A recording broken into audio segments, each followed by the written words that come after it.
A story of Saint Louise de Marillac. Saint Louise de Marillac was born on August 15, 1591 near the town of Meux, France.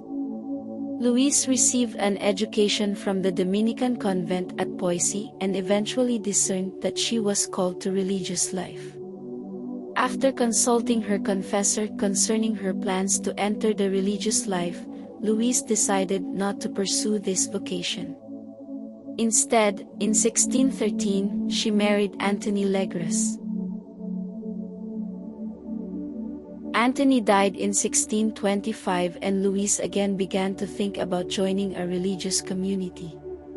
Soon after the death of her husband, Louise met Saint Vincent de Paul and began to use him as a spiritual director. With his encouragement and direction, Louise formed a group of women dedicated to serving the sick, the poor and the neglected, as it was frowned upon for wealthy women to serve those outside of their own social class besides raising money.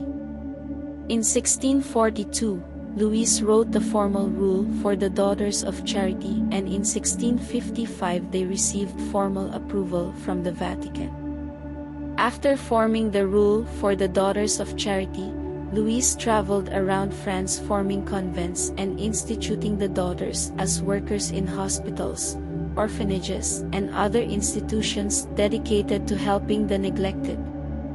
Louise worked zealously until her death in Paris in the year 1660.